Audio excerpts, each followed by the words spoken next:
I don't know how to put this, but I'm kind of a big deal.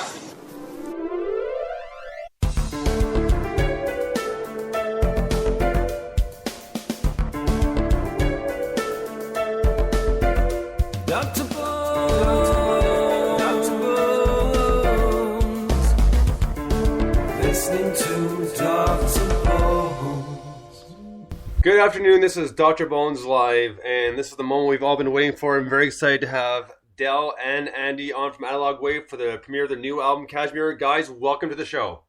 Thank you so much, Brian. It's good to be here. I'm so excited to have you guys on. Man, I have like so many different questions, so I'll try to get to as many as possible here. First off, like I've been saying on the air, this album just completely blew my mind, and as far as I'm concerned, like the first album was amazing since you guys did it all yourselves, but with the crowdfunder, like they just completely blew out of the water. You can tell just all the hard work and just everything put into it. It's just absolutely amazing. So the first question is, where did the inception of the idea come from for this album? Well, I think as soon as we finished the other album, the first album. Oh, right away. We started on it straight away. And we knew we wanted to make it a bit harder and a bit darker and faster. And we just started writing songs. And we actually wrote it fairly quickly. We were doing like 2 or 3 songs every week. Oh, that quickly! Wow. Yeah. So were some of the songs like already kind of in the works before the first album was done? Like, are these all brand new?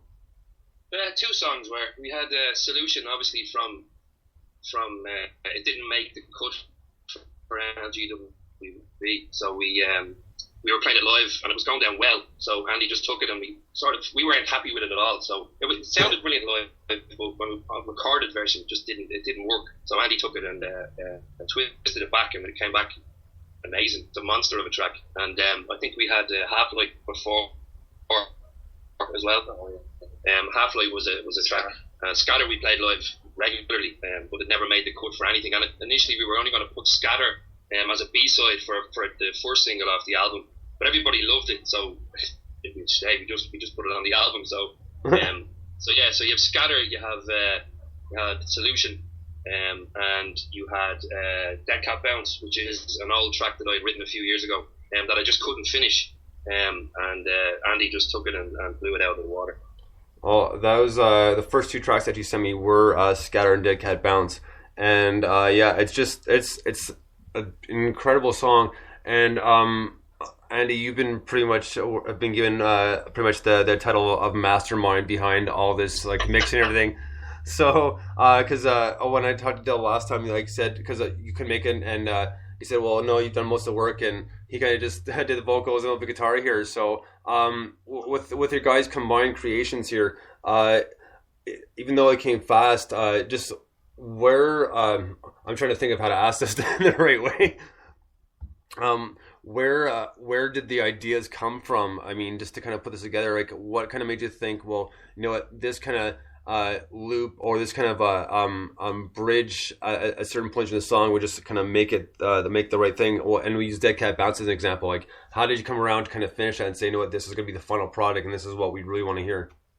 I think when we're making a new song, we sort of stick a lot of sounds together and then take away everything that doesn't sound like the song, and then you're just left with the song. Well, that's a good way of putting it. I think we both have a pretty good sense of knowing when it's done, sort of, and when we're happy with it. That nothing annoys us. I think we always say we sort of listen to a song and both of us go, does anything in that annoy you, or doesn't sound right? Is it missing anything, or is there too much of something? And then when you get to that point, you know it's done. Well, because I've always admired it, and I was saying not too long ago that because of bands like yours, and as well as Grim, another one called Kodagrom, pretty much you guys kind of spearheaded me into really giving electronic music like a different listen, like a different appreciation for it. Because admittedly, before, like a lot of people, you got the closed mind thing. You know, all it is just this either kind of repetitive boom boom boom kind of house music, or it's just like cheesy stuff that's kind of put out to the mainstream and kind of sold right away. And it's not bad, but and when you listen to it more closely, there's not a whole lot that goes into it. But then hearing albums like yours, and like I said, especially this one, and it's not even out yet, and you got like people, there's lots of people talking about it. I mean that's gotta just make you guys feel really good and saying, you know what, we even with these songs released, like people are just clawing and just dying to hear this album, and that's no word of a lie. I'm 100% serious. We're a little bit flabbergasted. We still write and record music basically for us. It's not really when we go into that, we're writing and recording. It's what we want to hear. It's what we like. It's we have such a wide variety of influences that at the end of the day, man, we're still thinking in our heads that this is, what do you think of this track that I wrote? It's not about anybody else, and I don't know whether that's a bit selfish or not, but for us, I don't think it has ever been about the end game or the big sound. This is what we go to pay to see live. Do you know what I mean? It's that simple, like, to us. No. But that thing is, it's not selfish in the least bit, because that's what most artists do. Is they're creating the sound that they want to hear, that they want to produce. I mean, obviously, if the crowd likes it, that's obviously a huge plus. But initially, I mean, that's what it goes for. It's going at the point that we're writing the stuff because this is what we like, this is what we want to hear. And when the finished product comes out, I know that the end result is, as long as you're happy with it, that's pretty much half the game right there. Yeah, it is. We are, but I think it's a great thing that you were just after saying there that you weren't a big fan of electronic music, but then listening to us, you've sort of grown to appreciate it more, because we know how much great electronic music is out there because we've been listening to it for so long. And it's a shame, you're right, it's probably the same with every music. Stuff that you listen in the charts isn't the best example, and it actually puts you off listening to that genre of music. When you dig a bit deeper, then you get the real stuff, and that's where the good stuff is. Well, that's right. And it's kind of the deeper, we'll call it the deeper underground you go, that the more stuff you're gonna find, and that's what pretty much came out of this. And when I heard the first album, because I wouldn't say I wasn't willing to give it a chance, but I went to give it a listen. It's like, this is really good stuff. I'm actually when I actually took the time to listen to it, I was like, no, this is a lot better than I thought it could be.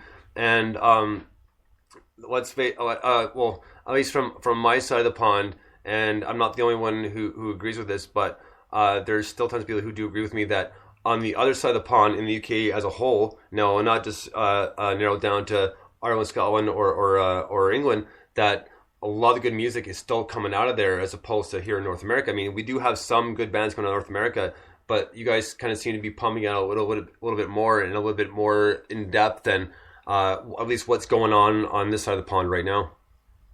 I think the funny thing about that is that we're actually influenced by a lot of American electronic artists and Canadian. There's a guy called Richie Houghton from Canada.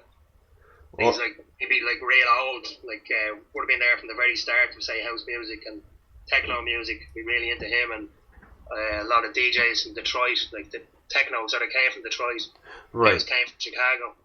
I would have listened to a lot of them. For the past 20 years, I've been listening to all that stuff.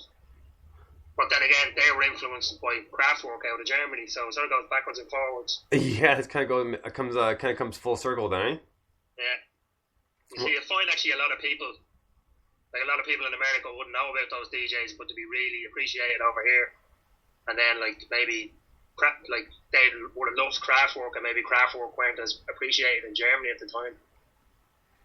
Well, I admittedly only knew about a few, so not a whole lot. So I'm going to plead my ears to that. I'm not going to say, oh yeah, of course I knew about all that stuff, but yeah, I really didn't. I'm not going to claim I do when I don't. So it's always interesting to hear where the stuff comes from, and then it gives me some more stuff to check out after the fact. So with the whole arrangement, well, let's use this one for instance. Yeah, one of your first releases, single releases off the album is "I Feel Hollow," featuring the Resistance Choir. Now, what kind of clicked in your guys' mind, saying, you know what, a choir part in this song would go really well? What kind of brought you to that conclusion? I think when I found the drum beat, I found the drums for it first, and I was playing them, and I says, this just in my head. Sometimes I can hear things that should be in the song in my head, and I could just hear. I didn't know what they were chanting, but I could hear the chants. So I was there. Oh, it'd be great to do that. And then my neighbour is actually in the choir, so I called into her and said, would you be interested in doing it? So I brought a lot of stuff up to the rehearsal space and recorded them. Oh, fantastic! It's not something I usually do, but it was a lot of work went into it. I think it was worth it in the end. Well, it would have been easier just to say, leave it. Oh, absolutely. Because I mean, it brought a difference because I wasn't expecting that when I saw it. I was like, well, this should be pretty cool because I mean, when really is the last time you heard of any choir or actual choir, we'll put it, in electronic music as opposed to like a loop or just some solo female singer adding like a good background, kind of solid voice. I mean, this kind of gives it a bit more diversity. Yeah, we were really happy with how that song turned out. So, I just, like I said, I got so many questions about this album. Besides song titles, as far as arrangement goes, like, I mean, how much of a pain, if it was a pain, was it to put all those songs in an order that you thought flowed well? Because I mean, like I said, this is solid. I'm sure there must have been times you must have been ripping your hair out, saying, you know what, it sounds almost good, but we just can't. We got to put this here because this maybe sound better. Well, I feel Hollow was always going to be the opening track from the minute we heard the finished article. It was always going to open. It's just how it begins. It's the little piano stabs. It's the build straight into the drums. Like, we wanted people to think, oh, this is another down-tempo album from Analogue Wave, and then get hit by those drums. It's just, we wanted it to take off that way, and going straight into Salo was from the beginning. I think we both agreed that Salo was going to be the second track on the album. It had to be. It's just so dirty. It's so dark that it needed to go after a choir, you know. Well, yeah, you know, and totally true. I actually have played Salo a few times on the air, and it's a good tune. And with this one, like you said, it is dark, but I kind of like how even though it's a bit of a longer song, you still kind of connected the dots, meaning like you still had it flow well, and you still kept the interest of the listener to keep going. Because sometimes it doesn't matter whether it's electronic, rock and roll, what have you. If a song's long and it's not done properly, halfway through, you know, people are either getting up and walking away, or they're kind of not really listening much anymore. Yeah, I think that's what I was saying earlier about if it annoys you. Like if the song was, I think we naturally have a thing that like you'd know when the song is supposed to end, and then if it doesn't end, that'd be one thing that would annoy us, and so we'd make it shorter. Yeah, we're very critical on ourselves when it comes to the actual songs. Like we'd sit with headphones on for days going, what do you think of it? What do you think of it? What do you think of it? And if it didn't suit, if both of us didn't agree, we'd cut it up and just start again. I don't know how many times you did it for this album, Andy. Just for tracks that gone, no, I didn't like it, I'm starting again. Like it's, I think it doesn't excite us. Yeah, like if we're not excited about it, I don't think there's any point in working on it. Was there any indecisiveness about it? Meaning, like you kind of like maybe half on the fence, where you're almost completely happy with it, but not quite, and you're kind of going back and forth, and then said, "No, what? We got to redo the whole thing." There was some bits actually. We did some recordings for it, and then we weren't happy with the way it was sounding, so we had to do the whole lot again.